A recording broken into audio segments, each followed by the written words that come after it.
19 আশিবিশ বা সর্পবর্গ 1 সর্পোপম সূত্র 238.1 হে ভিক্ষুগণ, মনে কর উগ্রতেজী ও গৌর বিষ সম্পন্ন 4টি সর্প।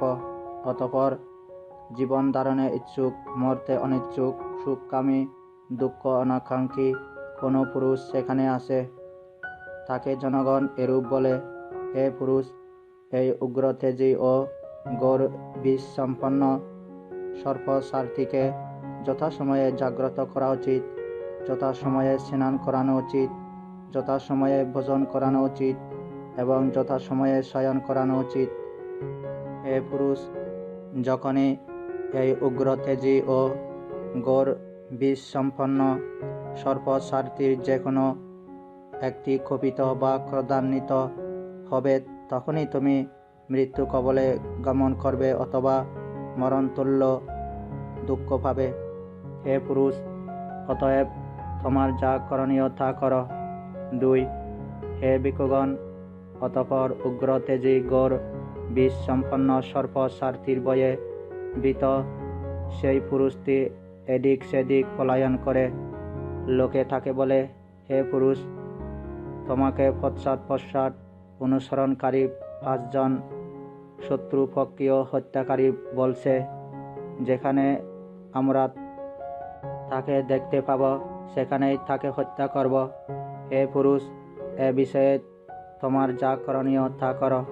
3 হে ভিক্ষুগণ, অতঃপর উগ্রতেজী গৌর বিষ সম্পন্ন 4টি সর্পের ও শত্রুপক্ষীয় 5 জন হত্যাকারীর ভয়ে ভীত সেই পুরুষ এদিক সেদিক পলায়ন করতে লাগল। লোকে তাকে এরূপ বলে, হে পুরুষ, তোমাকে পিছনে পিছনে অনুসরণকারী নিষ্কষিত অসিদারী হত্যাকারী 6ষ্ঠ দুঃসর উক্তি হল, যেখানেই আমি তাকে দেখব সেখানেই তার মস্তক ভূপাতিত করব।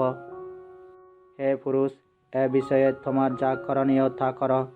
4 অতঃপর হে ভিক্ষুগণ, উগ্রতেজী গৌর বিষ সম্পন্ন 4টি সর্পের শত্রুপক্ষীয় 5 জন হত্যাকারীর ও নিষ্কষিত অসিদারী 6ষ্ঠ হত্যাকারী দুঃসর ভয়ে ভীত পুরুষটি এদিক সেদিক পলায়ন করতে লাগল। তখন সে একটি শূন্য গ্রাম দেখতে পেল। যখন যেই গৃহে প্রবেশ করে, সে রিক্ত গৃহে প্রবেশ করে, খালি বা ফাঁকা গৃহে প্রবেশ করে, শূন্য গৃহে প্রবেশ করে, যখনই যেই ভাজন বা পাত্র স্পর্শ করে, সে রিক্ত ভাজন স্পর্শ করে, খালি ভাজন স্পর্শ করে, শূন্য ভাজন স্পর্শ করে, লোকে তাকে এরূপ বলে, হে পুরুষ, এই শূন্য গ্রামে এখন শোর ও গ্রাম ঘাতকগণ প্রবেশ করতেছে। হে পুরুষ, এ বিষয়ে তোমার যা করণীয় তা কর। 5 অতএব হে ভিক্ষুগণ, উগ্রতেজী গৌর বিষ সম্পন্ন 4টি সর্পের শত্রুপক্ষীয় 5 জন হত্যাকারীর নিষ্কষিত অসিদারী 6ষ্ঠ হত্যাকারী দুঃসর এবং শোর ও গ্রাম ঘাতক গণের ভয়ে ভীত পুরুষটি এদিক সেদিক পলায়ন করতে লাগল। সে দেখতে পেল তার সম্মুখে এক মহার্ণব মহোদধি রয়েছে, যার এইটির ভয়সংকুল এবং অপরটির ক্ষেম বা নিরাপদ ও অভয়পূর্ণ। তার নিকট না আছে তরণের নৌকা, না আছে পরপারে গমনের সেতু। তখন তার মনে হলো, এই তো আমার সম্মুখে এক মহার্ণব মহোদধি রয়েছে, যার এইটির ভয়সংকুল এবং অপরটির ক্ষেম বা নিরাপদ ও অভয়পূর্ণ। এদিকে আমার নিকট না আছে তরণের নৌকা, না আছে পরপারে গমনের সেতু। তাহলে কি আমি তৃণকাষ্ঠ, শাখা, পলাশ সংগ্রহ করে বেলা বেঁধে তা অবলম্বনে হস্তপদে বেয়ে নিরাপদে সাগর পারে উত্তীর্ণ হব? এই ভেবে ওই পুরুষ বা ব্যক্তি তৃণকাষ্ঠ ও শাখা পলাশ সংগ্রহ করে বেলা বেঁধে তা অবলম্বনে হস্তপদে বেয়ে নিরাপদে সাগর পার উত্তীর্ণ হল। তীর্ণ পার্গত স্থলে স্থিত ব্রাহ্মণ সদৃশ। 6. হে ভিক্ষুগণ, লক্ষিত আত্মবিজ্ঞাপনের জন্যই এই উপমা উপস্থিত করা হয়েছে।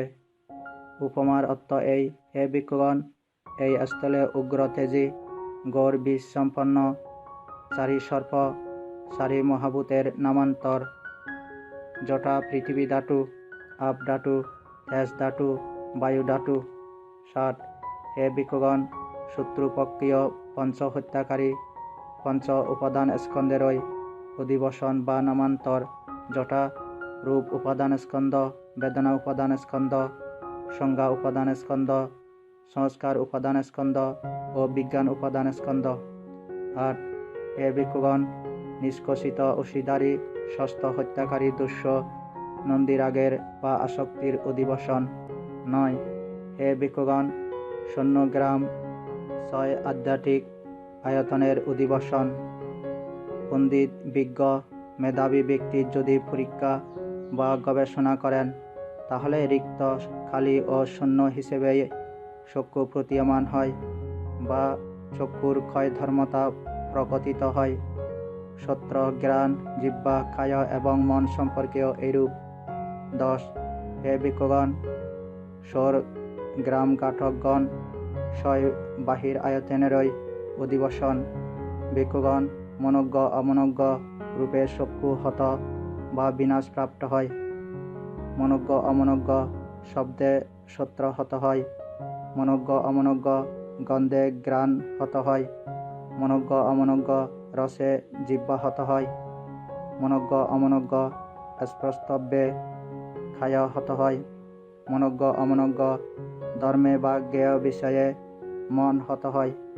11.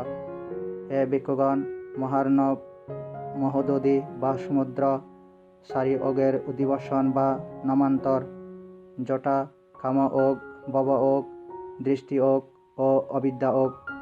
12. হে ভিক্ষুগণ, সংশয়াপন্ন ও ভয় সংকুল এই তীর সৎকায়ের নামান্তর। 13.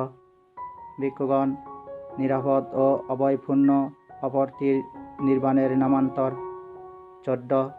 ভিক্ষুগণ, বেলা আর্যাষ্টাঙ্গিক মার্গের অধিবসন, যটা সম্যক দৃষ্টি, সম্যক সংকল্প, সম্যক বাক্য, সম্যক কর্ম, সম্যক জীবিকা, সম্যক প্রচেষ্টা, সম্যক স্মৃতি ও সম্যক সমাধি। 15. ভিক্ষুগণ, হস্তপদের প্রচেষ্টা বিদ্যারম্ভের অধিবসন। 16. ভিক্ষুগণ, উত্তীর্ণ পরপারে উপনীত ব্রাহ্মণ অরহতের অধিবসন।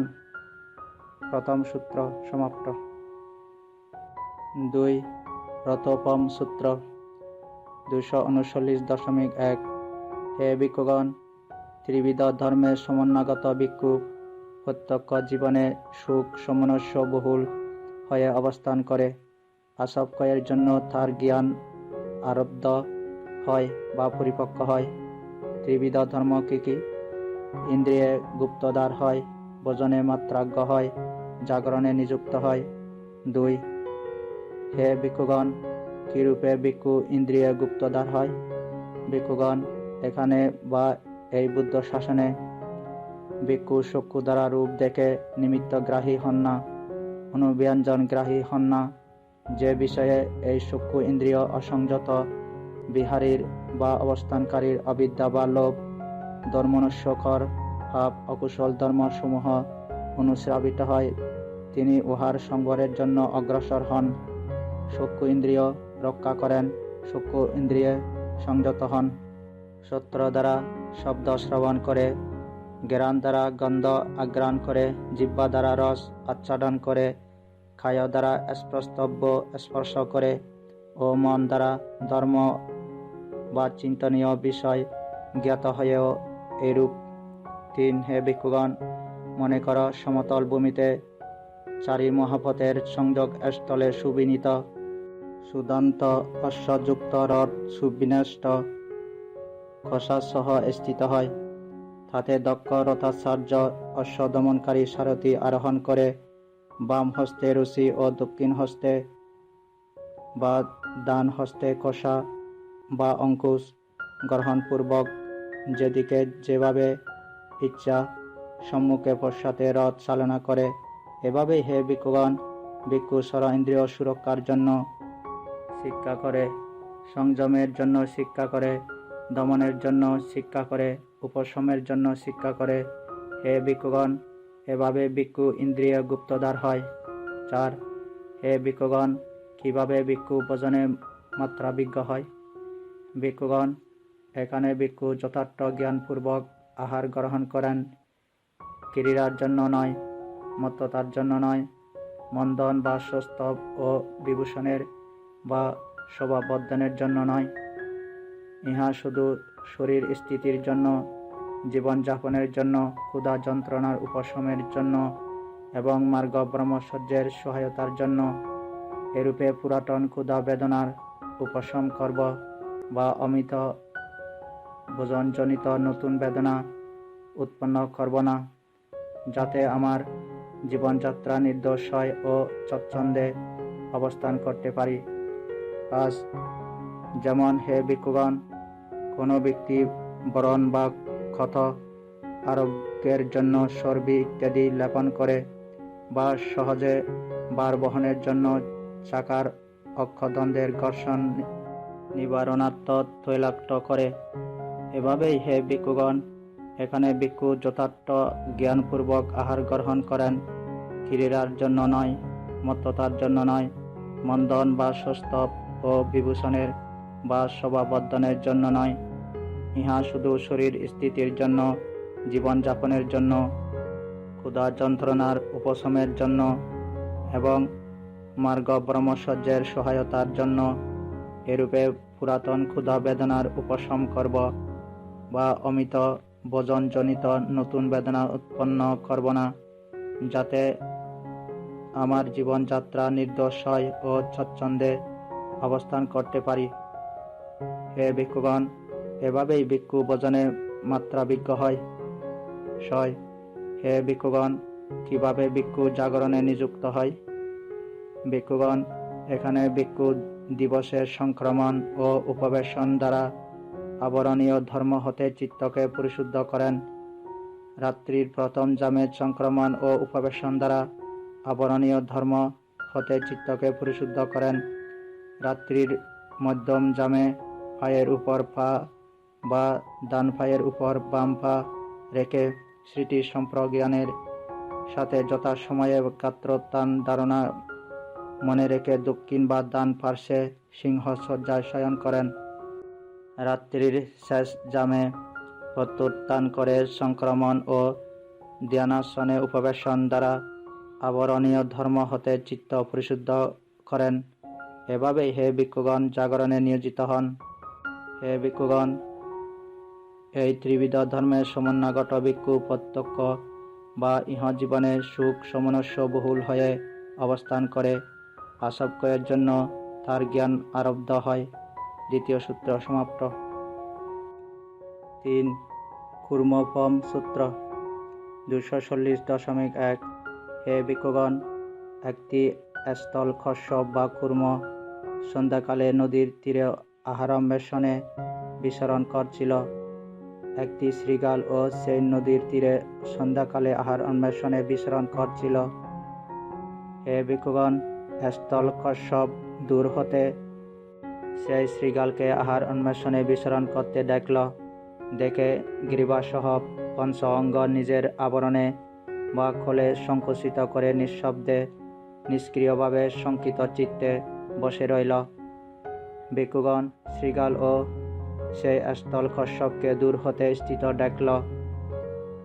দেখে যেখানে সেই স্থল কশ্যপ সেখানে উপস্থিত হল এবং যখনই এই স্থল কশ্যপ গ্রীবাসহ পঞ্চ অঙ্গের যে কোনো একটি অঙ্গ বের করবে, তখনই ইহাকে ধরে খোল উৎপাদিত করে খাব, এই চিন্তা করে সম্মুখে স্থিত হল। হে ভিক্ষুগণ, যখন স্থল কশ্যপ গ্রীবাসহ পঞ্চ অঙ্গের একটি অঙ্গও বের করল না, তখন সেই শৃগাল সুযোগ লাভ না করে হতাশ হয়ে চলে গেল। 2. এভাবেই হে ভিক্ষুগণ, যদি আমি চক্ষু বা শ্রোত্র বা কর্ণ বা ঘ্রাণ বা জিহ্বা বা খায় বা মন দ্বারে সুযোগ পায়। এই আশায় পাপমতী মার অবিরত তোমাদের অনুসরণ করে। তাই ভিক্ষুগণ ইন্দ্রিয়ে গুপ্তদ্বার বা সংযতেন্দ্রিয় হয়ে অবস্থান কর। চক্ষু দ্বারা রূপ দেখে নিমিত্তগ্রাহী হবে না, অনুব্যঞ্জনগ্রাহী হবে না, যে কারণে এই চক্ষু ইন্দ্রিয়ে অসংযতভাবে অবস্থানকারীর অবিদ্যা দুর্মনস্যকর পাপ অকুশল ধর্মসমূহ অনুশ্রাবিত হয়। উহার সংবরের জন্য অগ্রসর হও, চক্ষু ইন্দ্রিয় রক্ষা করো, চক্ষু ইন্দ্রিয়ে সংযত হও। শ্রোত্র, ঘ্রাণ, জিহ্বা, কায় এবং মন সম্পর্কেও এইরূপ। 3. হে ভিক্ষুগণ, যখনই তোমরা ইন্দ্রিয় গুপ্তদ্বার হয়ে অবস্থান করবে, তখন মার তোমাদের নিকট হতেও হতাশ হয়ে প্রস্থান করবে, যেমন শৃগাল সুযোগ না পেয়ে কশ্যপের নিকট হতে প্রস্থান করে। 4. কশ্যপ যেমন অঙ্গসমূহ স্বকীয় কলকে করে সংকুচিত, ভিক্ষু তেমন করেন সংযত আপন মনোবিতর্ক হয়ে অনাসক্ত, অন্যকে পীড়ন না করেন তিনি, হয়ে পরিনিবৃত, কিঞ্চিত মাত্র পর অপবাদ করেন না তিনি। 3য় সূত্র সমাপ্ত। 4. প্রথম কাষ্ঠখণ্ডোপম সূত্র 241.1। এক সময় ভগবান কৌশাম্বীতে অবস্থান করতেছিলেন গঙ্গা নদীর তীরে। সে সময় ভগবান গঙ্গা নদীর স্রোতে ভাসমান একটি বৃহৎ কাষ্ঠখণ্ড দেখতে পেলেন। দেখে ভিক্ষুগণকে আহ্বান করে বললেন, হে ভিক্ষুগণ, গঙ্গা নদীর স্রোতে ভাসমান এই বৃহৎ কাষ্ঠখণ্ডটি কি তোমরা দেখতে পাচ্ছ? হ্যাঁ বান্তে। হে ভিক্ষুগণ, যদি সেই কাষ্ঠখণ্ডটি এই তীরে না আসে, অপর তীরে গমন না করে, মধ্যে ডুবে না যায়, স্থলে সংলগ্ন না হয়, মনুষ্য গৃহীত না হয়, অমনুষ্য গৃহীত না হয়, গণ্যি জলে পতিত না হয়, ভিতরে ফসে না যায়, তাহলে হে ভিক্ষুগণ, নিশ্চয়ই সেই কাষ্ঠখণ্ডটি সমুদ্রের দিকে প্রবাহমান, সমুদ্রগামী, সমুদ্রাবনত। তার কারণ কি? হে ভিক্ষুগণ, যেহেতু গঙ্গা নদীর স্রোত সমুদ্রের দিকে প্রবাহমান, সমুদ্রগামী, সমুদ্রাবনত। 2. এভাবেই হে ভিক্ষুগণ, তোমরাও যদি এই তীরে না আস, অপর তীরে না যাও, মধ্যে ডুবে না যাও, স্থলে সংলগ্ন না হও, মনুষ্য গৃহীত না হও, অমনুষ্য গৃহীত না হও, গণ্যি জলে পতিত না হও, ভিতরে ফসে না যাও, হে ভিক্ষুগণ, এভাবে তোমরা নির্বাণের দিকে প্রবাহমান, নির্বাণগামী, নির্বাণাবনত। তার কারণ কি? হে ভিক্ষুগণ, যেহেতু সম্যক দৃষ্টি নির্বাণ নিম্ন, নির্বাণ প্রবণ, নির্বাণাবনত। এরূপ উক্ত হলে একজন ভিক্ষু ভগবানকে বললেন, বান্তে, এই তীর কি? অপর তীর কি? মধ্যে ডুবা কি? স্থলের সংলগ্নতা কি? মনুষ্য গৃহীত কি? অমনুষ্য গৃহীত কি? গণ্যি জলে পতন কি? অন্তঃপোষিত ভাব কি? 3. হে ভিক্ষু, এই তীর ছয় আধ্যাত্মিক আয়তনের অধিবাসন, অপর তীর ছয় বাহ্যিক আয়তনের অধিবাসন। হে ভিক্ষু, মধ্যে ডুবে যাওয়া বা ডুবা নন্দীরাগের বা প্রেমাসক্তির অধিবাসন। হে ভিক্ষু, স্থলের সংলগ্নতা অসীমানের বা আমিত্বের অধিবাসন। 4. হে ভিক্ষু, মনুষ্য গৃহীত কি? এখানে ভিক্ষু গৃহী সংশ্লিষ্ট হয়ে অবস্থান করে, তাদের বা গৃহীর আনন্দে আনন্দিত হয়, তাদের শোকে শোকগ্রস্ত হয়, তাদের সুখে সুখী হয়, তাদের দুঃখে দুঃখী হয়, তাদের করণীয় সম্পাদনে নিজে আত্মনিয়োগ করে। হে ভিক্ষু, ইহাকে বলা হয় মনুষ্য গৃহীত। 5. হে ভিক্ষু, অমনুষ্য গৃহীত কি? এখানে ভিক্ষু কোনো এক দেবনিকায়কে লক্ষ্য করে ব্রহ্মচর্য আচরণ করে, উদ্দেশ্য সে এই প্রকারশীল ব্রত তপ অথবা ব্রহ্মচর্যের দ্বারা দেবতা হবে বা দেব অনুসর হবে। হে ভিক্ষু, ইহাকে বলা হয় অমনুষ্য গৃহীত। হে ভিক্ষু, আবর্ত বা ঘূর্ণিজল পঞ্চকামগুণের অধিবাসন বা নামান্তর। 6 হে ভিক্ষু, অন্তঃফুসিত ভাব কি? এখানে ভিক্ষু দুচ্ছিল, পাপধর্মী, অশুচি, শঙ্কা, সরিতব্য কর্ম সম্পাদনকারী, গোপনে পাপ কর্ম সম্পাদনকারী হয়। সে অশ্রমণ হয়ে শ্রমণত্বের দাবিদার, অব্রাহ্মণ হয়ে ব্রাহ্মণত্বের দাবিদার, ভিতরে ফসা, কামুক, কসম্বুজাত বা আবর্জনা সদৃশ হয়। হে ভিক্ষু, ইহাকে বলা হয় অন্তঃফুসিত ভাব। 7 সে সময় নন্দ গোপালক ভগবান হতে অদূরে স্থিত ছিলেন।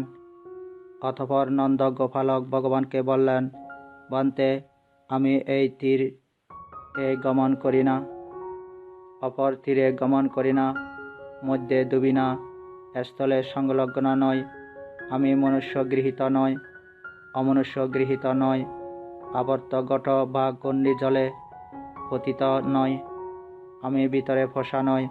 বান্তে, আমি কি ভগবানের নিকট প্রব্রজ্জা ও উপসম্পদা লাভ করতে পারি?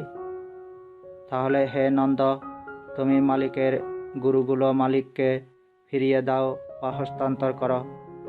বান্তে, বাসুরের জন্য আকুল আকাঙ্ক্ষী গাভীগুলো চলে যাচ্ছে। নন্দ, তুমি মালিকের গুরুগুলো মালিককে হস্তান্তর করো। অতঃপর নন্দ গোপালক মালিকের গুরুগুলো মালিককে হস্তান্তর করে যেখানে ভগবান ছিলেন সেখানে উপস্থিত হয়ে ভগবানকে বললেন, বান্তে, মালিকের গুরুগুলো ফিরিয়ে দিয়েছি বা হস্তান্তরিত। বান্তে, আমি কি ভগবানের নিকট প্রব্রজ্জা ও উপসম্পদা লাভ করতে পারি? তখন নন্দ গোপালক ভগবানের নিকট প্রব্রজ্জা ও উপসম্পদা প্রাপ্ত হলেন। আর অতঃপর অসির উপসম্পন্ন আয়ুষ্মান নন্দ একাকী, বিচ্ছিন্ন, অপ্রমত্ত, বীর্যবান, ধ্যান নিবিষ্ট হয়ে অবস্থান করে। অসিরেই যে জন্য কুলপুত্রগণ সম্মুখভাবে আগার হতে অনাগারিক প্রবর্জিত হন, সেই সর্বোত্তম ব্রহ্মচর্যের চরম লক্ষ্য ইহজীবনে স্বয়ং অভিজ্ঞতা দ্বারা সাক্ষাৎকার করে উপলব্ধি করে অবস্থান করতে লাগলেন এবং তিনি প্রকৃষ্ট রূপে জানতে পারলেন, আমার জন্মবীজ ক্ষীণ বা ক্ষয় হয়েছে, ব্রহ্মচর্য ব্রত উদযাপিত হয়েছে, করণীয় কার্যকৃত হয়েছে, আর এই জীবনে আসক্তের জন্য অন্য কর্তব্য নাই। আয়ুষ্মান নন্দ অর্হতদের অন্যতর হলেন। চতুর্থ সূত্র সমাপ্ত।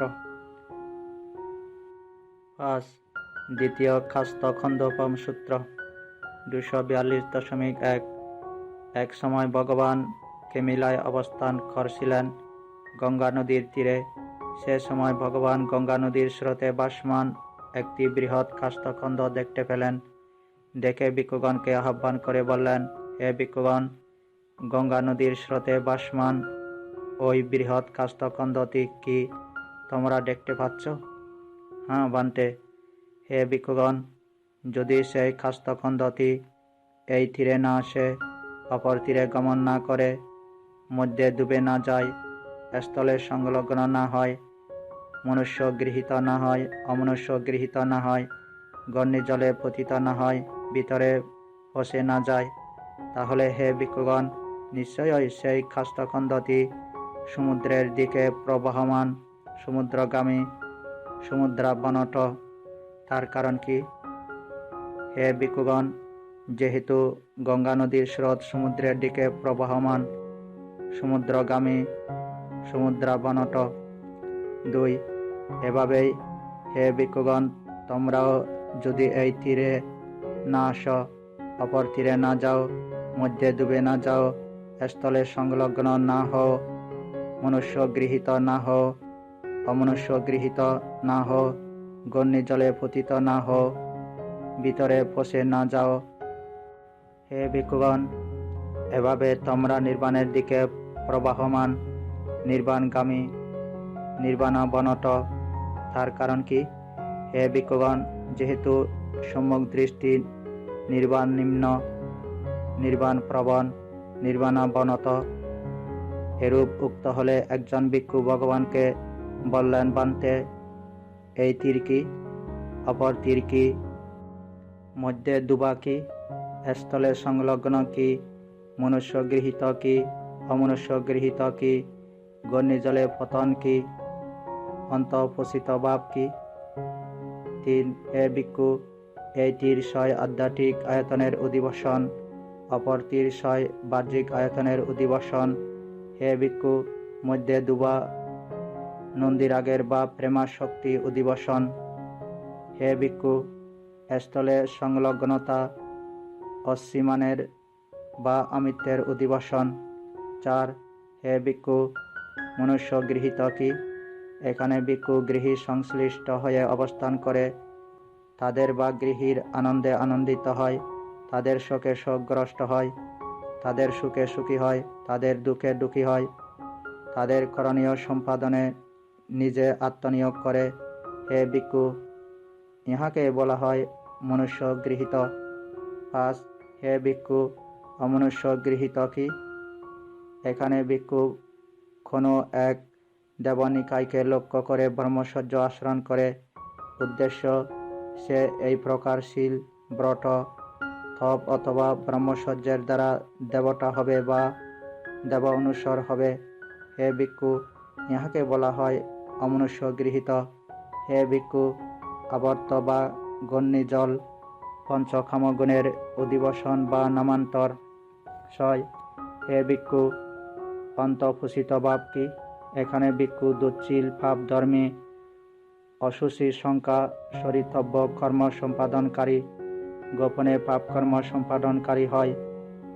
সে অশ্রমণ হয়ে শ্রমণত্বের দাবিদার, অব্রাহ্মণ হয়ে ব্রাহ্মণত্বের দাবিদার, ভিতরে পোষা, কামুক, খসম্বুজাত বা আবর্জনা সদৃশ হয়।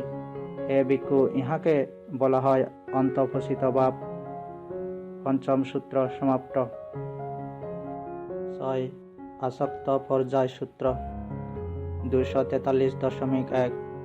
এক সময় ভগবান শাক্যদের মধ্যে অবস্থান করতেছিলেন কপিলবাস্তুর নিগ্রোধারামে। সেই সময় কপিলবাস্তুবাসী শাক্যগণের নিমিত্ত অভিনব গ্রন্থাগার সদ্য নির্মিত হয়েছে, যা এখনো কোনো শ্রমণ, ব্রাহ্মণ বা মনুষ্য জাতির অব্যবহৃত। অতঃপর কপিলবাস্তুর শাক্যগণ যেখানে ভগবান ছিলেন সেখানে উপস্থিত হয়ে ভগবানকে অভিবাদন করে এক প্রান্তে বসলেন। এক প্রান্তে উপবিষ্ট কপিলবাস্তুর শাক্যগণ ভগবানকে বললেন, 2. বান্তে, এখানে কপিলবাস্তুর শাক্যগণের এক অভিনব গ্রন্থাগার অধুনা নির্মিত হয়েছে, তা এখনো কোনো শ্রমণ, ব্রাহ্মণ বা মনুষ্য জাতির ব্যবহৃত নয়। বান্তে ভগবান, আপনি উহা প্রথমে ব্যবহার করুন। ভগবান কর্তৃক সর্বপ্রথম ব্যবহৃত হলে পরে কপিলবাস্তুর শাক্যরা উহা ব্যবহার করবেন। ইহা শাক্যগণের পক্ষে দীর্ঘকাল হিত সুখের কারণ হবে। ভগবান নীরবে সম্মত হলেন। 3.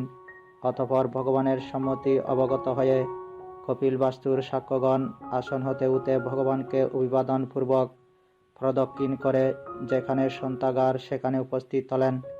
উপস্থিত হয়ে গ্রন্থাগারের সর্বত্র বিছানা পেতে আসনসমূহ স্থাপন করলেন, উদকবান বা জলাধার স্থাপিত করলেন, তোয়েল প্রদীপ প্রজ্বলিত করলেন এবং ভগবানের নিকট উপস্থিত হয়ে ভগবানকে বললেন।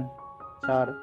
বান্তে, গ্রন্থাগারের সর্বত্র নানা আস্তরণে সজ্জিত আসনসমূহ পাতা হয়েছে, জলবান স্থাপিত ও তোয়েল প্রদীপ জ্বালানো হয়েছে। বান্তে ভগবান এখন যা সঙ্গত মনে করেন করতে পারেন। 5. তখন ভগবান নিবাসন বা অন্তর্বাস পুত্রাসঙ্গ পরিধান করে পাত্রাশিবর বা সংজ্ঞাটি নিয়ে গ্রন্থাগারে উপনীত হলেন। উপস্থিত হয়ে হাত দুটো করে গ্রন্থাগারে প্রবেশ করলেন এবং মধ্যম স্তম্ভ আশ্রয় করে পূর্বাভিমুখে উপবেশন করলেন। ভিক্ষু সংঘ হাত দুটো করে গ্রন্থাগারে প্রবেশপূর্বক পশ্চিম প্রাচীর আশ্রয় করে পূর্বাভিমুখে ভগবানকে সম্মুখে রেখেই বসলেন। কপিলা বস্তুর সাক্ষ্যগণ পাদত করে সন্তাগারে প্রবেশপূর্বক পশ্চিমমুখী হয়ে ভগবানকে সম্মুখে রেখেই পূর্ববৃত্তির আশ্রয়ে উপবেশন করলেন।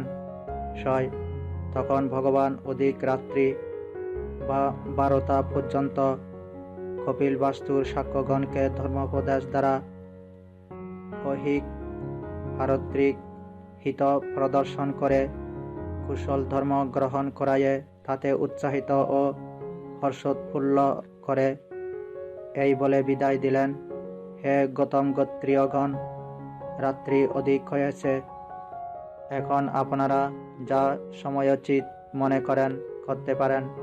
হ্যাঁ বান্তে বলে কপিল বাস্তুর সাক্ষ্যগণ ভগবানকে প্রত্যুত্তর প্রদান করে আসন হতে উঠে ভগবানকে অভিবাদন ও প্রদক্ষিণ করে প্রস্থান করলেন।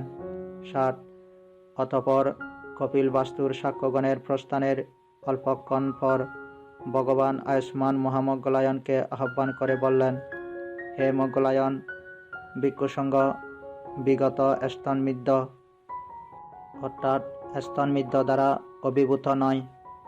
ভিক্ষুগণকে ধর্মকথায় উপদেশ প্রদান কর। আমার পৃষ্ঠদেশ ক্লান্ত হয়েছে, সুতরাং আমি বিশ্রাম করব। হ্যাঁ বান্তে বলে আয়ুষ্মান মহামঙ্গলায়ন ভগবানকে প্রত্যুত্তর প্রদান করলেন। তৎপর ভগবান চতুর্গুণ সাংঘাতি বিষয়ে পায়ের উপর পা স্থাপন করে শ্রীতিমান ও সম্প্রজ্ঞানী হয়ে যথাসময়ে উত্থান সংজ্ঞা মনে রেখে দক্ষিণ বা ডান পাশে সিংহ শয্যায় শয়ন করলেন। অতঃপর আয়ুষ্মান মহামঙ্গলায়ন ভিক্ষুগণকে আহ্বান করলেন।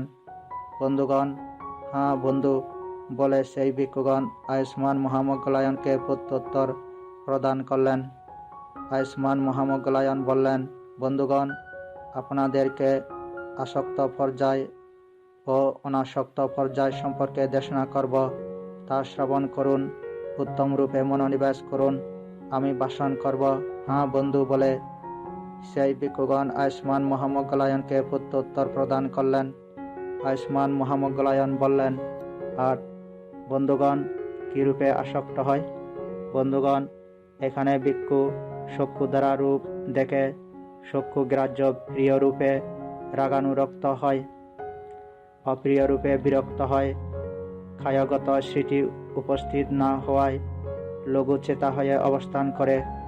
সে চেতবিমুক্তি ও প্রজ্ঞা বিমুক্তি যথাযথভাবে জানে না, যাতে নীরব শেষে সর্বভাব অকুশল ধর্ম নিরুদ্ধ হতে পারে।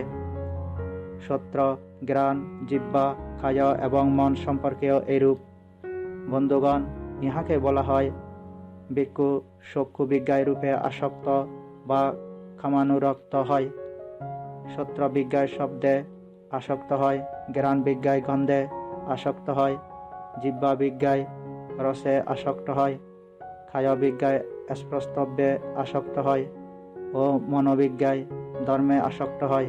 বন্ধুগণ, এভাবে অবস্থানকারী ভিক্ষুর নিকট যদি চক্ষু ফটে, সত্র ফটে, জ্ঞান ফটে, জিহ্বা ফটে, কায় ফটে ও মনো ফটে মার উপস্থিত হয়, তাহলে মার সুযোগ লাভ করে, আলম্বন লাভ করে। 9 বন্ধুগণ, মনে করুন শুষ্ক নিরস ও বৎসরাধিককাল পুরনো তিনাগার বা নলাগার অর্থাৎ নল খাগড়া নির্মিত পর্ণশালা। যদি পূর্ব দিক হতে একজন পুরুষ তৃণউল্কা বা তৃণের মশাল নিয়ে সেখানে উপস্থিত হয়, তাহলে সেই অগ্নি সুযোগ লাভ করে, আলম্বন লাভ করে। যদি পশ্চিম দিক হতে একজন পুরুষ তৃণউল্কা নিয়ে সেখানে উপস্থিত হয়, তাহলে সেই অগ্নি সুযোগ লাভ করে, আলম্বন লাভ করে। যদি উত্তর দিক হতে একজন পুরুষ তৃণ উল্কা নিয়ে সেখানে উপস্থিত হয়, তাহলে সেই অগ্নি সুযোগ লাভ করে, আলম্বন লাভ করে। দক্ষিণ দিক, নিম্ন দিক, উত্তর দিক যে কোনো দিক হতে একজন পুরুষ তৃণ উল্কা নিয়ে সেখানে উপস্থিত হয়, তাহলে সেই অগ্নি সুযোগ লাভ করে, আলম্বন লাভ করে। তদ্রূপভাবেই বন্ধুগণ, এভাবে অবস্থানকারী ভিক্ষুর নিকট যদি চক্ষুপথে, শ্রোত্রপথে, ঘ্রাণপথে, জিহ্বাপথে, কায়পথে ও মনোপথে মার উপস্থিত হয়, তাহলে মার সুযোগ লাভ করে, আলম্বন লাভ করে। বন্ধুগণ, রূপ এভাবে অবস্থানকারী ভিক্ষুকে পরাজিত করে, ভিক্ষু রূপকে পরাজিত করে না। শব্দ, গন্ধ, রস, স্পর্শব্য ও ধর্ম এভাবে অবস্থানকারী ভিক্ষুকে পরাজিত করে। ভিক্ষু শব্দ, গন্ধ, রস, স্পর্শব্য ও ধর্মকে পরাজিত করে না।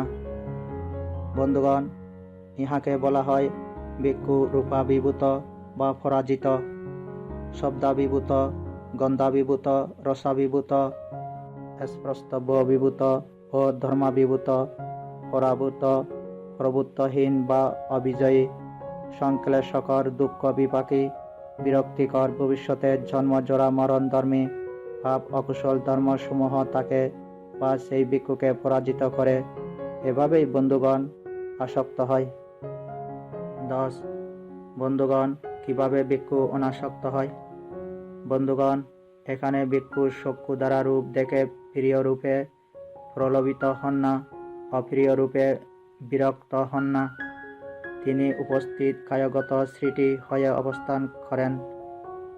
তিনি অপ্রমেয় চিত্তে বা অসংকীর্ণ চিত্তে সেই চিত্ত বিমুক্তি ও প্রজ্ঞা বিমুক্তি যথাযথভাবে সম্যক জ্ঞানে জানেন, যেখানে তার উৎপন্ন পাপ অকুশল ধর্ম সম্পূর্ণরূপে নিরুদ্ধ হয়। শ্রোত্র, ঘ্রাণ, জিহ্বা, কায় ও মন সম্পর্কেও এইরূপ। বন্ধুগণ, ইহাকে বলা হয় ভিক্ষু চক্ষু বিজ্ঞায় রূপে, শ্রোত্র বিজ্ঞায় শব্দে, ঘ্রাণ বিজ্ঞায় গন্ধে, জিহ্বা বিজ্ঞায় রসে, কায় বিজ্ঞায় স্পর্শব্যে ও মনোবিজ্ঞায় ধর্মে অনাসক্ত হন। বন্ধুগণ, এভাবে অবস্থানকারী ভিক্ষুর নিকট যদি চক্ষুপথে, শ্রোত্রপথে, ঘ্রাণপথে, জিহ্বাপথে, কায়পথে ও মনোপথে মার উপস্থিত হয়, তাহলে মার সুযোগ লাভ করে না, আলম্বন লাভ করে না। 11. বন্ধুগণ, মনে করুন গণমৃত্তিকা দ্বারা সদ্য লেপনকৃত কোনো ক্ষুতাগার বা পান্থশালা বা বড়ঘর যদি পূর্ব দিক হতে একজন পুরুষ প্রজ্বলিত তৃণ উল্কা বা তৃণের মশাল নিয়ে সেখানে উপস্থিত হয়, তাহলে সেই অগ্নি সুযোগ লাভ করে না, আলম্বন লাভ করে না। যদি পশ্চিম দিক, উত্তর দিক, দক্ষিণ দিক, নিম্ন দিক, ঊর্ধ্ব দিক বা যে কোনো দিক হতে একজন পুরুষ প্রজ্বলিত তৃণ উল্কা নিয়ে সেখানে উপস্থিত হয়, তাহলে সেই অগ্নির সুযোগ লাভ করে না, আলম্বন লাভ করে না। তদ্রূপভাবে বন্ধুগণ, এভাবে অবস্থানকারী ভিক্ষুর নিকট যদি চক্ষুপথে, শ্রোত্রপথে, ঘ্রাণপথে, জিহ্বাপথে, কায়পথে ও মনোপথে মার উপস্থিত হয়, তাহলে মার সুযোগ লাভ করে না, আলম্বন লাভ করে না। বন্ধুগণ, এভাবে অবস্থানকারী ভিক্ষুকে রূপ পরাজিত করে না। ভিক্ষুই রূপকে পরাজিত করেন। শব্দ, গন্ধ, রস, স্পর্শব্য, ধর্ম এভাবে অবস্থানকারী ভিক্ষুকে পরাজিত করে না।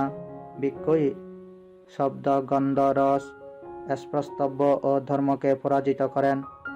বন্ধুগণ, ইহাকে বলা হয় ভিক্ষু রূপ বিজয়ী, শব্দ বিজয়ী, গন্ধ বিজয়ী, রস বিজয়ী, স্পর্শব্য বিজয়ী, ধর্ম বিজয়ী, বিজেতা, প্রভুত্ব সম্পন্ন, সংশ্লেষকর, দুঃখ বিপাকী, বিরক্তিকর, ভবিষ্যতে জন্ম জরা মরণ ধর্মী, পাপ অকুশল ধর্মসমূহকে তিনি বা সেই ভিক্ষু পরাজিত করেন।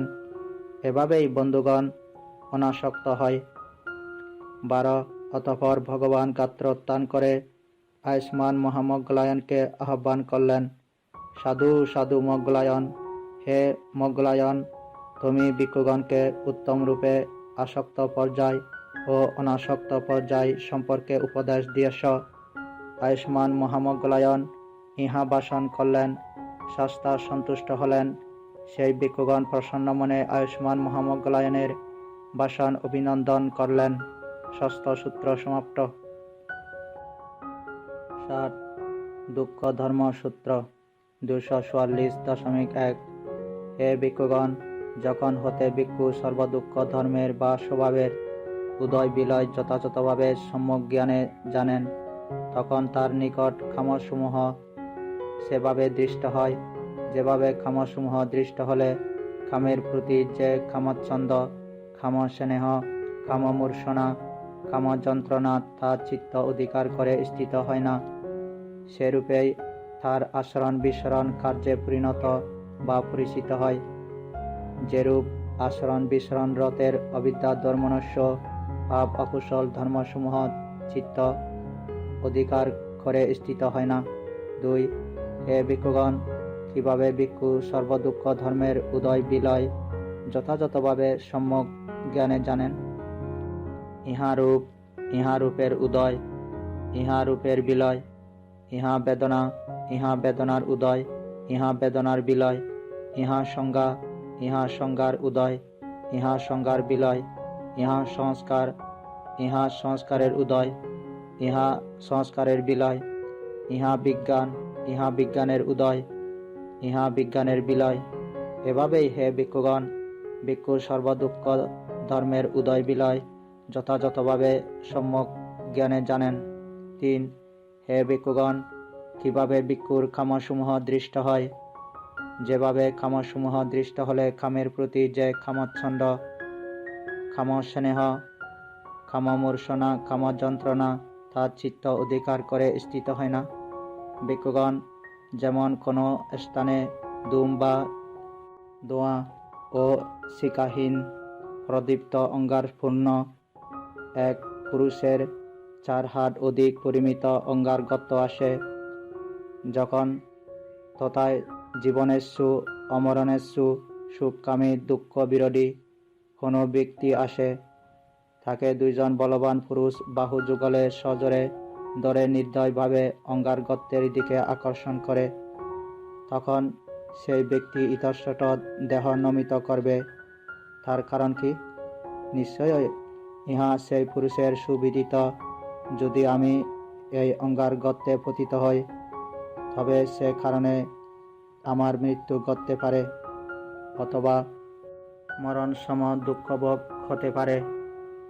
এভাবেই হে ভিক্ষুগণ, ভিক্ষুর অঙ্গারকূপের ন্যায় কামসমূহ দৃষ্ট হয়, যেভাবে কামসমূহ দৃষ্ট হলে কামের প্রতি যে কামচ্ছন্দ, কাম স্নেহ, কামমূর্ছন, কাম যন্ত্রণা তা চিত্ত অধিকার করে স্থিত হয় না।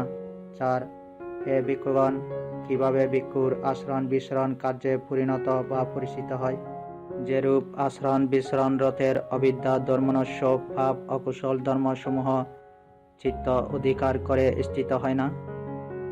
যেমন ভিক্ষুগণ, কোনো পুরুষ খাতাবহুল বনে প্রবেশ করে, তার সম্মুখে পশ্চাতে উত্তরে দক্ষিণে নিচে উপরে কাটা, সে এই চিন্তা করে সম্মুখে পশ্চাতে গমন করে, এই খাতা আমাকে বিদ্ধ না করুক।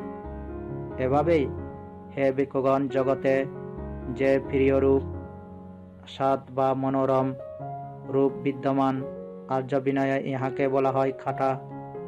ইহা বিদিত হয়ে সংবর ও অসংবর জ্ঞাতব্য। 5 হে ভিক্ষুগণ, কিভাবে অসংবর বা অসংযত হয়? ভিক্ষুগণ, এখানে ভিক্ষু চক্ষু দ্বারা রূপ দেখে চক্ষু গ্রাহ্য প্রিয় রূপে রাগানুরক্ত হয়, অপ্রিয় রূপে বিরক্ত হয়, কায়গত স্মৃতি উপস্থাপিত না হওয়ায় লঘুচেতা হয়ে অবস্থান করে। সে চিত্ত বিমুক্তি এবং প্রজ্ঞা বিমুক্তি যথাযথভাবে সম্যক প্রজ্ঞায় জানে না, যাতে নিরবশেষে সকল পাপ অকুশল ধর্ম নিরুদ্ধ হতে পারে। সত্র, জ্ঞান, জিহ্বা, কায় ও মন সম্পর্কেও এরূপ। হে ভিক্ষুগণ, এভাবেই ভিক্ষু অসংবর বা অসংযত হয়। 6 হে ভিক্ষুগণ, কিভাবে সংবর বা সংযত হয়? ভিক্ষুগণ, এখানে ভিক্ষু চক্ষু দ্বারা রূপ দেখে চক্ষু গ্রাহ্য প্রিয় রূপে রাগানুরক্ত হন না, অপ্রিয়রূপে বিরক্ত হন না। কায়গত স্মৃতি উপস্থাপিত হওয়ায় অপ্রমেয় চিত্তে অবস্থান করেন। তিনি চেতবিমুক্তি এবং প্রজ্ঞা বিমুক্তি যথাযথভাবে সম্যক প্রজ্ঞায় জানেন, যাতে নিরবশেষে সর্বপাপ অকুশল ধর্ম নিরুদ্ধ হয়। সত্র, জ্ঞান, জিহ্বা, কায় এবং মন সম্পর্কেও এইরূপ। হে ভিক্ষুগণ, এভাবেই ভিক্ষু সংবর বা সংযত হন। 60. হে ভিক্ষুগণ, যদি ভিক্ষুর এভাবে আচরণ বিচরণকালে স্মৃতি সম্মোহ বা বিভ্রম বশত কচ্ছিৎ কদাচিৎ সংযোজনীয় পাপ অকুশল সংকল্প উৎপন্ন হয়, ওই বিষয়ে স্মৃতি ধীরে উৎপন্ন হয়, কিন্তু উহাকে শীঘ্র শীঘ্র ত্যাগ করে, অপসারণ করে, বিনাশ করে, সমুচ্ছেদ করে, যেমন ভিক্ষুগণ কোনো ব্যক্তি দিনের তাপে সন্তপ্ত লোহকতাহে 2 বা 3টি জলবিন্দু নিক্ষেপ করে। ভিক্ষুগণ, জলবিন্দুর পতন ধীরে ধীরে হয়, অথচ তা সত্তর পরিক্ষয় হয়, নিঃশেষে শুকিয়ে যায়। এভাবেই হে ভিক্ষুগণ, যদি ভিক্ষুর এভাবে আচরণ বিচরণকালে স্মৃতি সম্মোহ বশত কচ্ছিৎ কদাচিৎ সংযোজনীয় পাপ অকুশল সংকল্প উৎপন্ন হয়, ওই বিষয়ে স্মৃতি ধীরে উৎপন্ন হয়, কিন্তু উহাকে শীঘ্র শীঘ্র ত্যাগ করে, অপসারণ করে, বিনাশ করে, সমুচ্ছেদ করে।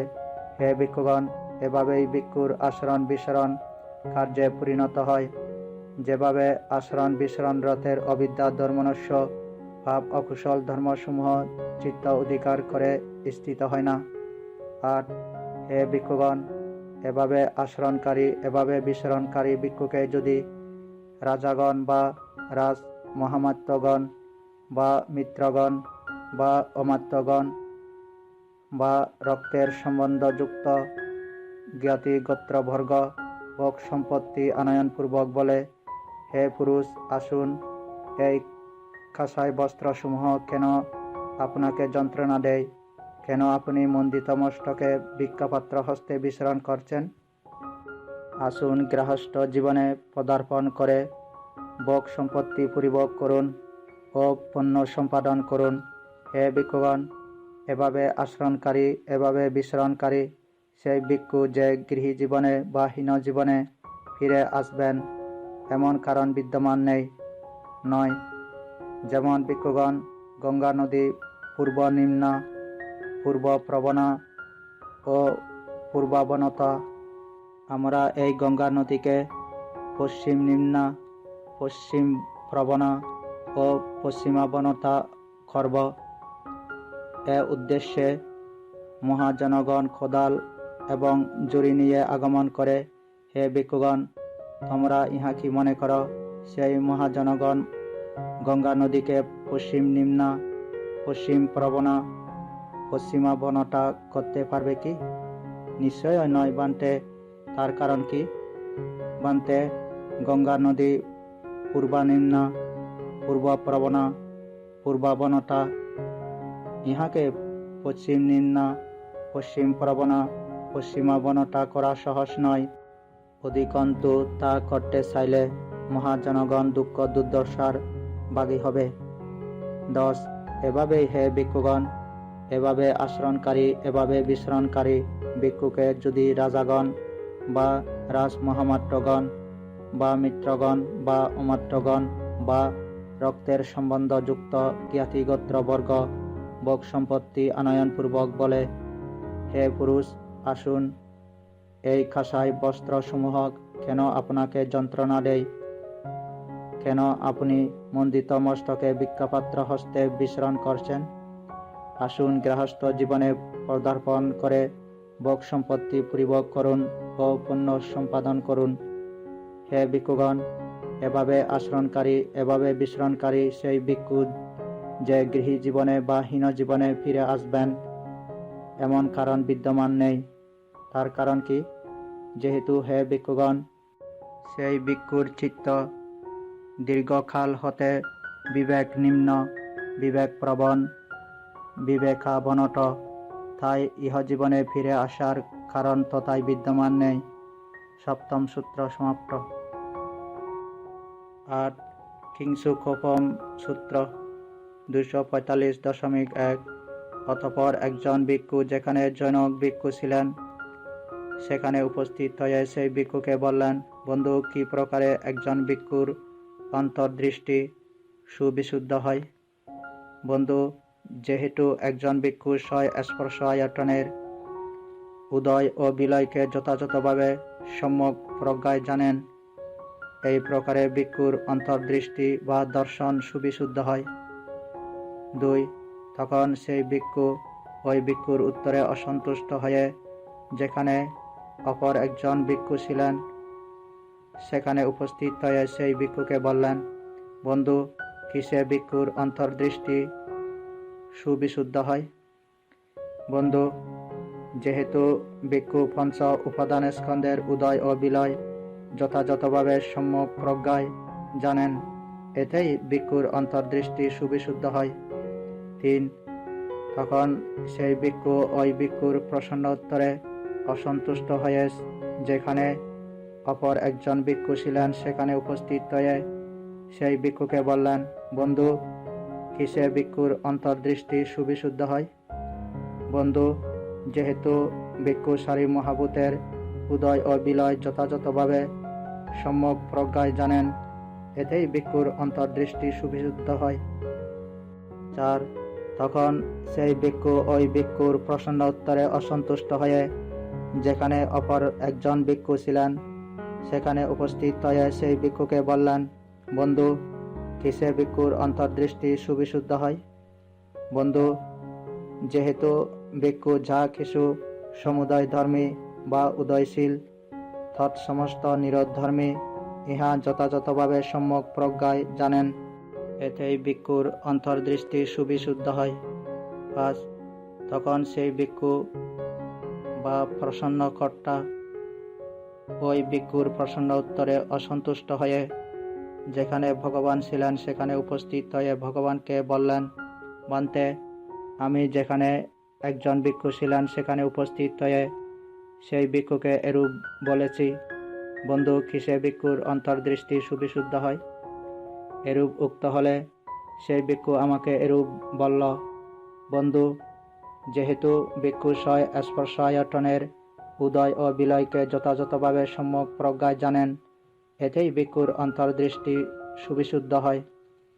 বান্তে, তখন আমি সেই ভিক্ষুর প্রসন্ন উত্তরে অসন্তুষ্ট হয়ে যেখানে অপর একজন ভিক্ষু ছিলেন সেখানে উপস্থিত হয়ে সেই ভিক্ষুকে এরূপ বলি, বন্ধু, কিসে ভিক্ষুর অন্তর্দৃষ্টি সুবিশুদ্ধ হয়?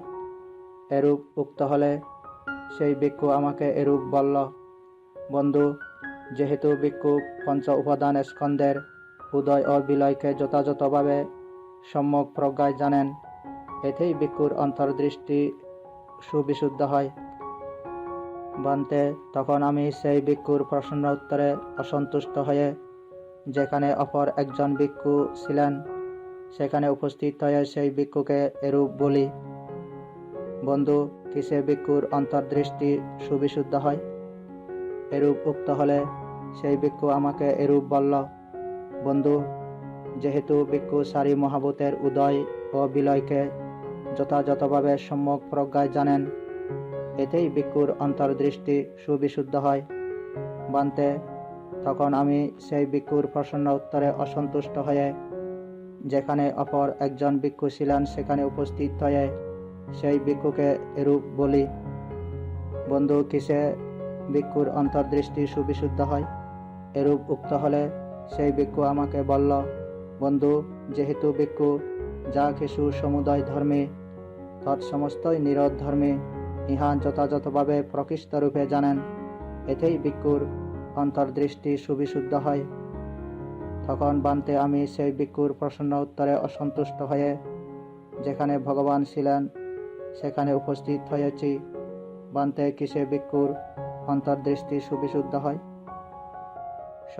হে ভিক্ষু, যেমন কোনো পুরুষ পূর্বে কখনো কিংসুক বৃক্ষ দেখেনি, সেই ব্যক্তি যেখানে কিংসুক বৃক্ষদর্শী পুরুষ আছে সেখানে উপস্থিত হয়ে সেই পুরুষকে বলে, ওহে পুরুষ, কিংসুক বৃক্ষ দেখতে কিরূপ? সে এরূপ বলে, হে পুরুষ, কিংসুক বৃক্ষ দগ্ধ গজের মতো কালো বর্ণের। হে ভিক্ষু, সে সময়ে সেই পুরুষ কিংসুক বৃক্ষ যেরূপ দর্শন করে সেরূপই প্রকাশ করে। হে ভিক্ষু, তখন সেই পুরুষ তার প্রসন্ন উত্তরে অসন্তুষ্ট হয়ে যেখানে জনক কিংসুক বৃক্ষ দর্শনকারী পুরুষ আছে সেখানে উপস্থিত হয়ে সেই পুরুষকে বলে, অহে পুরুষ, কিংসুক বৃক্ষ দেখতে কিরূপ? সে এরূপ বলে, হে পুরুষ, কিংসুক বৃক্ষ মাংসপেশির মতো লাল বর্ণের। হে ভিক্ষু, সে সময়ে সেই পুরুষ যেরূপ কিংসুক বৃক্ষ দর্শন করে সেরূপই প্রকাশ করে।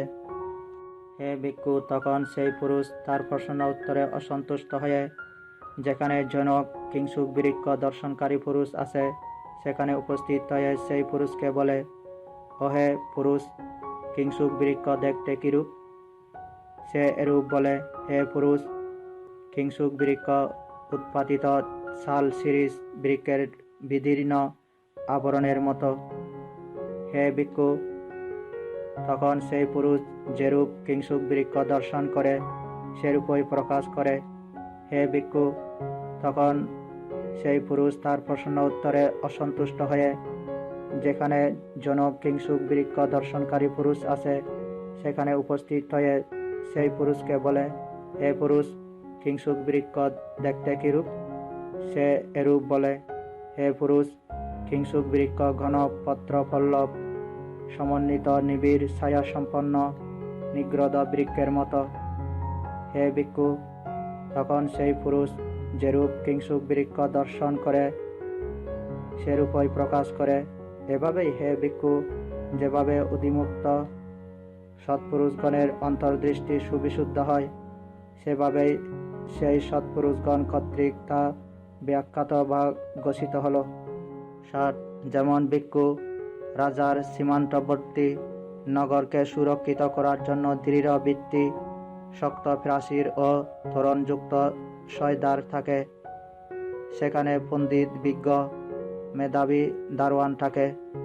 সে অপরিচিতকে নিবারণ করে, পরিচিতকে প্রবেশ করতে দেয়। বেগবান দূত যুগল বা সংবাদ বাহক পূর্ব দিক হতে এসে সেই দারোয়ানকে এরূপ বলে, ওহে পুরুষ, এই নগরের নগর প্রভু কোথায়? সে এরূপ বলে, ওই চৌরাস্তার মধ্যে প্রভু উপবিষ্ট আছেন। তখন সেই বেগবান দূত যুগল নগর প্রভুকে যথার্থ সংবাদ প্রদান বা জ্ঞাপন করে আগত পথে অগ্রসর হয়। পশ্চিম দিক হতে, উত্তর দিক হতে, দক্ষিণ দিক হতে বেগবান দূত যুগল এসে সেই দারোয়ানকে এরূপ বলে, ওহে পুরুষ, এই নগরের নগর প্রভু কোথায়? সে এরূপ বলে, ওই সৌরাষ্ট্রার মধ্যে প্রভু উপবিষ্ট আছেন।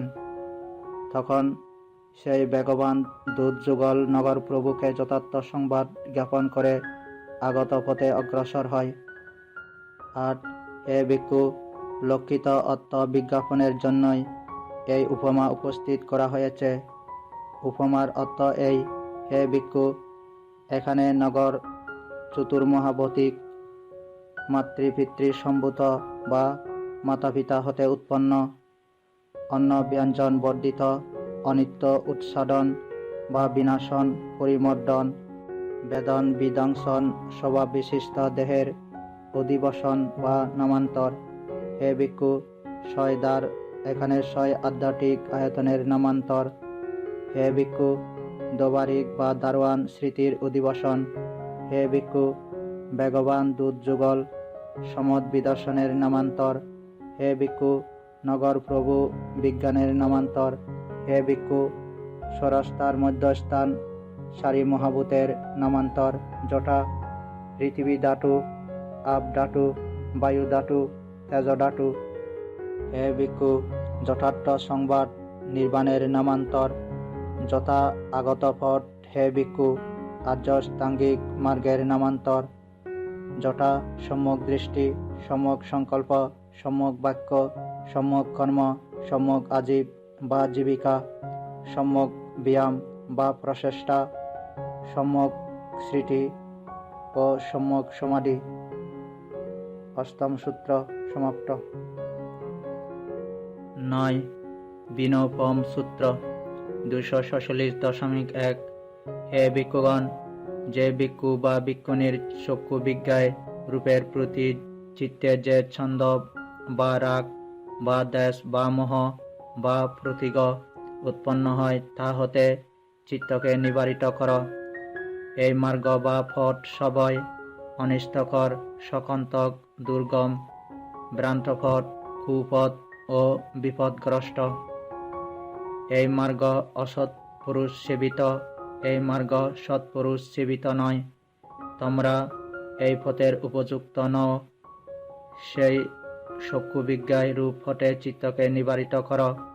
2। হে ভিক্ষুগণ, যে ভিক্ষু বা ভিক্ষুণীর শ্রোত্র বিজ্ঞায় শব্দের প্রতি, ঘ্রাণ বিজ্ঞায় গন্ধের প্রতি, জিহ্বা বিজ্ঞায় রসের প্রতি, কায় বিজ্ঞায় স্পর্শদ্রব্যের প্রতি ও মনোবিজ্ঞায় ধর্মের প্রতি চিত্তে যে ছন্দ বা রাগ বা দ্বেষ বা মোহ বা প্রতিগ উৎপন্ন হয়, তা হতে চিত্তকে নিবারিত কর। এই মার্গ সবই অনিষ্টকর, সকন্তক, দুর্গম, ভ্রান্তপথ, কুপথ ও বিপদগ্রস্ত। এই মার্গ অসৎপুরুষ সেবিত, এই মার্গ সৎপুরুষ সেবিত নয়। তোমরা এই পথের উপযুক্ত নও, সেই শ্রোত্র বিজ্ঞায় শব্দ, ঘ্রাণ বিজ্ঞায় গন্ধ, জিহ্বা বিজ্ঞায় রস, কায় বিজ্ঞায় স্পর্শদ্রব্য ও মনোবিজ্ঞায় ধর্ম হতে চিত্তকে নিবারিত কর। 3। হে ভিক্ষুগণ, মনে কর একটি ফলন্ত শস্যক্ষেত্র। সেই শস্যক্ষেত্রের রক্ষক প্রমত্ত বা অলস শস্য খাদক সার সেই শস্যক্ষেত্রে অবতরণ করে যথেষ্ট শস্য খেয়ে মত্ত হয়, প্রমত্ত হয়। একইভাবে হে ভিক্ষুগণ, অশ্রুতবান পৃথকজন স্বয় স্পর্শায়তনে অসংযমী হয়ে পঞ্চকামগুণে যথেষ্ট বিচরণ করে মত্ত হয়, প্রমত্ত হয়। 4। হে ভিক্ষুগণ, মনে কর একটি ফলন্ত শস্যক্ষেত্র। সেই শস্যক্ষেত্রের রক্ষক অপ্রমত্ত বা অনলস শস্য খাদক সার সেই শস্যক্ষেত্রে অবতরণ করে। তখন শস্যরক্ষক সেই সারের 2 শিং এর মাঝখানে বা কপালে স্থিত নাসিকা রজ্জুকে শক্তভাবে ধরে একটি লাঠি দ্বারা সারটিকে গুরুতরভাবে আঘাত করার পর তাড়িয়ে দেয়। দ্বিতীয়বার ও শস্যখাদক সার সেই শস্যক্ষেত্রে অবতরণ করে। তখন শস্যরক্ষক দ্বিতীয়বার ও সেই সারের কপালে স্থিত নাসিকা রজ্জুকে শক্তভাবে ধরে একটি লাঠি দ্বারা সারটিকে গুরুতরভাবে আঘাত করে তাড়িয়ে দেয়। তৃতীয়বারও সেই শস্যখাদক সার সেই শস্যক্ষেত্রে অবতরণ করে। তখন তৃতীয়বারও শস্যরক্ষক সেই সারের কপালে স্থিত নাসিকা রজ্জুকে শক্তভাবে ধরে একটি লাঠি দ্বারা সারটিকে গুরুতরভাবে আঘাত করে তাড়িয়ে দেয়। এভাবেই হে ভিক্ষুগণ, সেই শস্যখাদক সারটি গ্রামে বা অরণ্যে গিয়ে অধিকাংশ সময় দাঁড়িয়ে বা বসে থাকে এবং পূর্বের দ্বন্দ্বাঘাত স্মরণ করে পুনঃ সেই ক্ষেত্রে প্রবেশ করে না। হে ভিক্ষুগণ, এভাবে যখন হতে ভিক্ষুর চিত্ত স্বয় স্পর্শায়তনে দমিত হয়, সুদমিত হয়, তখন হতে চিত্ত অধ্যাত্মে সংস্থিত, সুনিবিষ্ট, একাগ্র ও সমাহিত হয়। 5. যেমন হে ভিক্ষুগণ, পূর্বে বীণার শব্দ শুনেননি এমন রাজা বা রাজমহামাত্য এক সময় বীণার শব্দ শ্রবণ করে এরূপ বলেন, ওহে, এই রমণীয়, কমনীয়, মদনীয় বা মোহনীয়, মর্ষণীয়, বন্দনীয় শব্দ কিসের? তারা তাকে বলে, প্রভু, এই রমণীয়, কমনীয়, মদনীয় বা মোহনীয়, মর্ষণীয়, বন্দনীয় শব্দ বীণা নামক বাদ্যযন্ত্রের। তখন তিনি বলেন, ওহে, যাও, আমার জন্য সেই বীণা আনয়ন করো। তারা তার জন্য সেই বীণা আনয়ন করে। তারা তাকে বলে, প্রভু, এই সেই বীণা যার শব্দ রমণীয়, কমনীয়, মোহনীয়, মূর্ছনীয়, বন্দনীয়। তিনি এরূপ বলেন, ওহে, যথেষ্ট হয়েছে, এই বীণার দ্বারা আমার জন্য সেই শব্দ আহরণ করো। তারা তাকে বা রাজাকে বলে, প্রভু, এই বীণা নানা প্রকার অনেক উপকরণ সমন্বয়ে গঠিত। ইহা বলা হয় যে এই বীণা অনেক উপকরণ সমবায়ে সুসংবদ্ধ, যেমন দ্রোণী, চর্ম, দণ্ড, আধার বা পাত্র, তন্ত্রীসমূহ ও প্রান্তের বা ক্ষণের সাহায্যে এবং বাদক ব্যক্তির তজ্জন্যে উদ্যম হেতু শব্দ সৃষ্টি বা উৎপন্ন হয়। প্রভু, এভাবেই এই বীণা নানা প্রকার অনেক উপকরণ সমন্বয়ে গঠিত। তাই ইহা বলা হয় যে এই বীণা অনেক উপকরণ সমবায়ে সুসংবদ্ধ। তিনি বা রাজা সেই বীণাকে 10 ভাগে বা শতভাগে খণ্ডিত করেন। 10 ভাগে বা শতভাগে খণ্ডিত করে তা খুশি খুশি করেন। খুশি খুশি করে আগুনে দগ্ধ করেন। আগুনে দগ্ধ করে বৎস স্তূপে পরিণত করেন।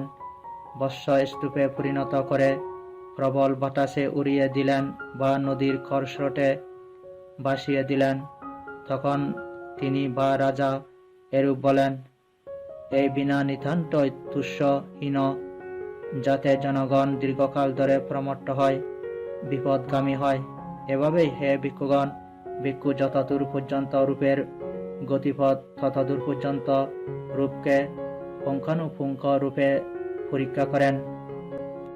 যতদূর পর্যন্ত বেদনার গতিপথ ততদূর পর্যন্ত বেদনাকে পুঙ্খানুপুঙ্খ রূপে পরীক্ষা করেন।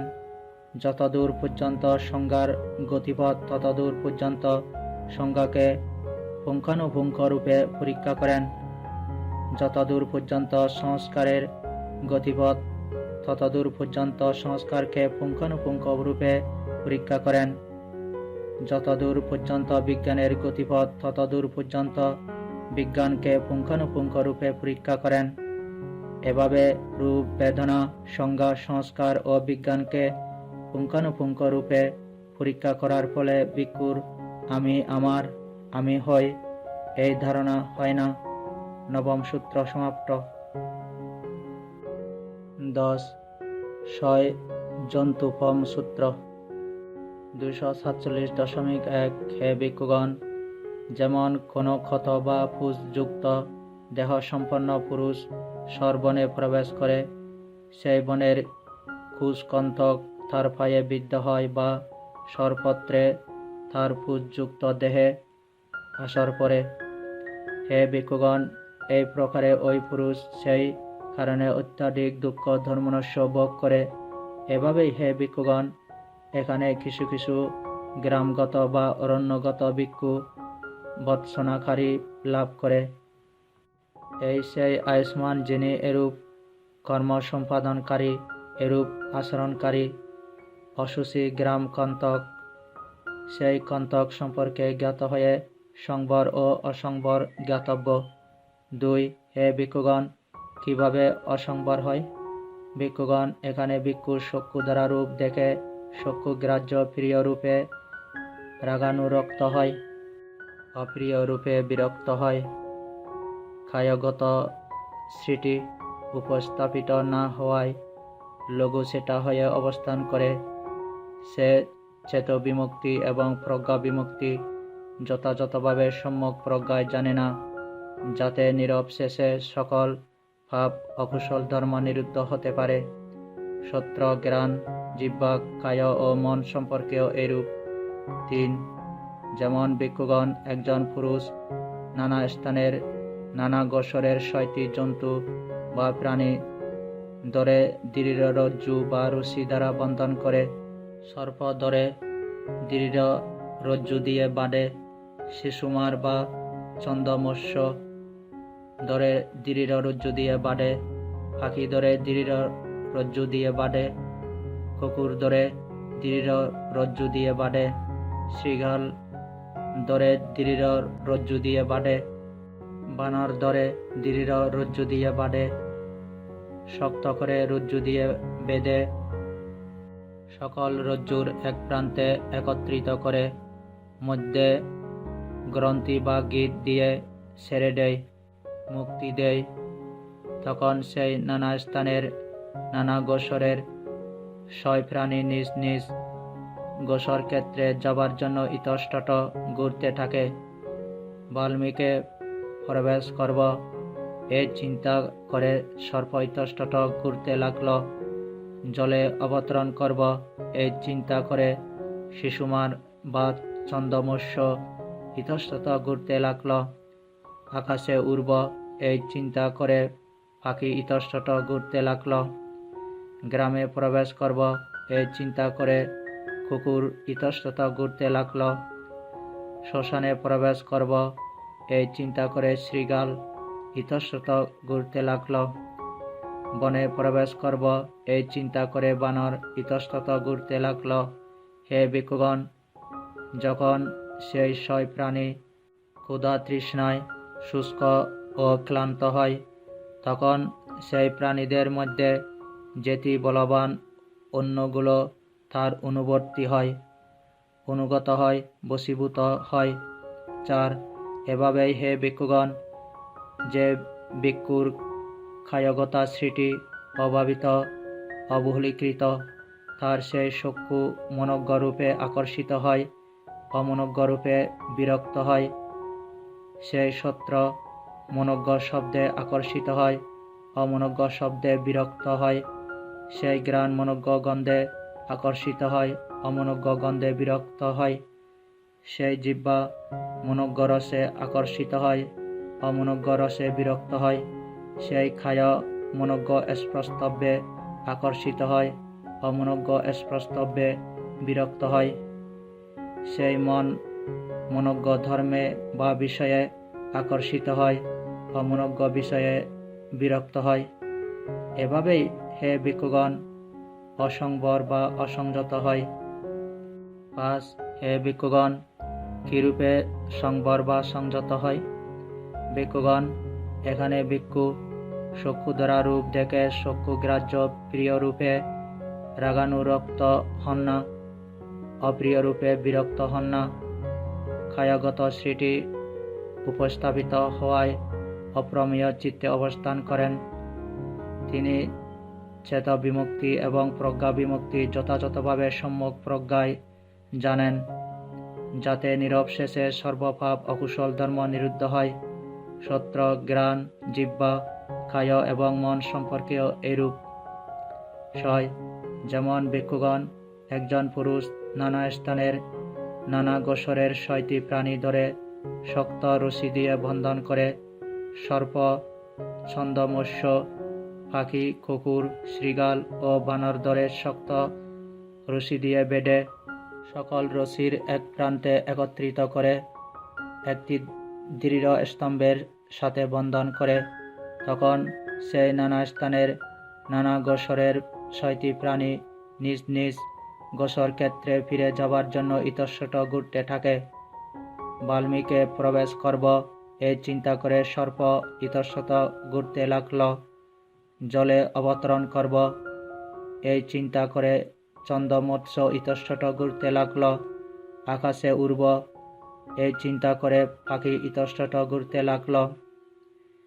গ্রামে প্রবেশ করব এই চিন্তা করে কুকুর ইতস্তত ঘুরতে লাগল। শ্মশানে প্রবেশ করব এই চিন্তা করে শৃগাল ইতস্তত ঘুরতে লাগল। বনে প্রবেশ করব এই চিন্তা করে বানর ইতস্তত ঘুরতে লাগল। হে ভিক্ষুগণ, যখন সেই 6 প্রাণী ক্ষুধা তৃষ্ণায় শুষ্ক ও ক্লান্ত হয়, তখন তারা সেই স্তম্ভের নিকটে দাঁড়িয়ে থাকে, বসে থাকে, শয়ন করে। 7. এভাবেই হে ভিক্ষুগণ, যে ভিক্ষুর কায়গত স্মৃতি ভাবিত বহুলীকৃত, তার সেই চক্ষু মনোজ্ঞরূপে আকর্ষিত হয় না, অমনোজ্ঞরূপে বিরক্ত হয় না।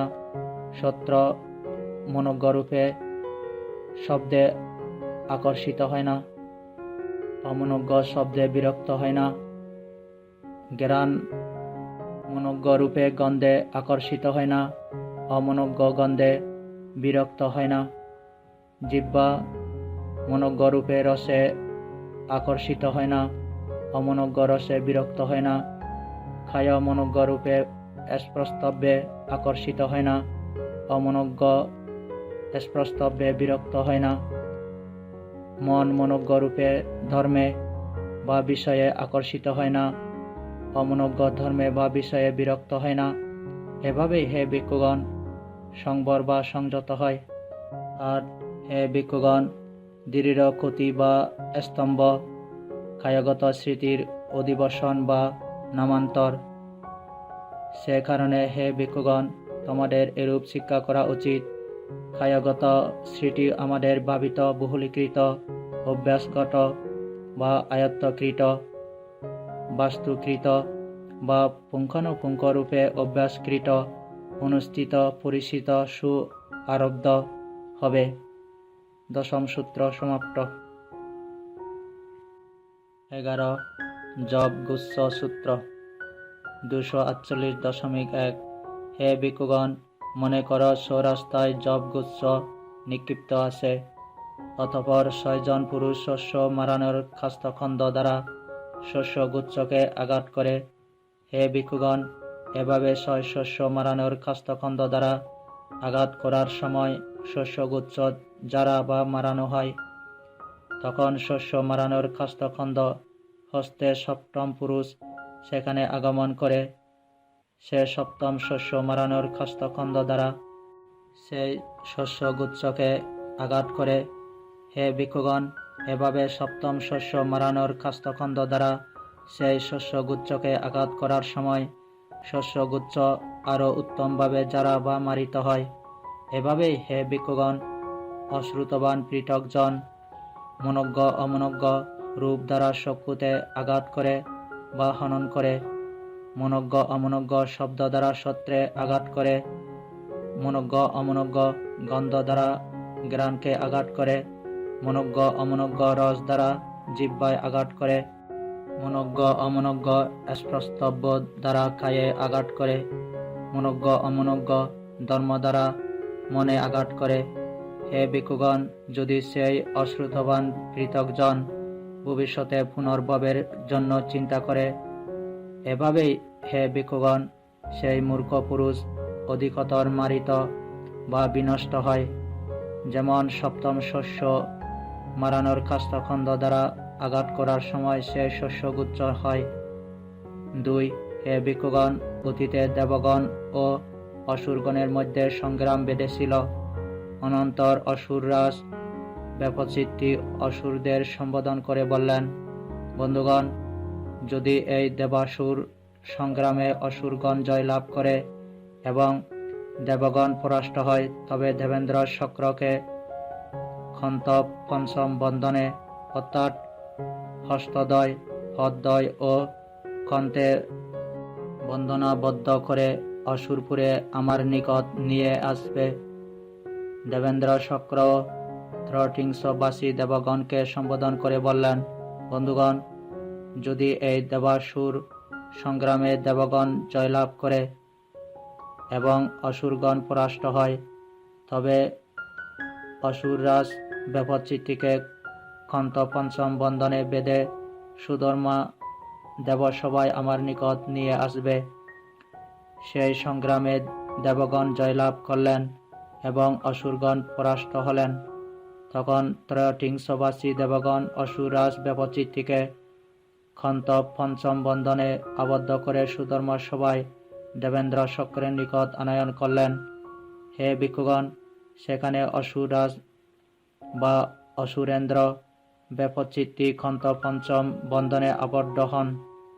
হে ভিক্ষুগণ, যখন অসুররাজ ব্যাপচিত্তির মনে এরূপ চিন্তা উদিত হল, দেবগণ ধার্মিক, অসুরগণ অধার্মিক, এখন আমি দেবনগরে গমন করি, তখন তিনি খন্ত পঞ্চম বন্ধন হতে নিজের আত্মমুক্তি প্রত্যক্ষ করেন এবং পঞ্চকামগুণে সমর্পিত হয়ে সংযুক্ত হয়ে বিচরণ করেন।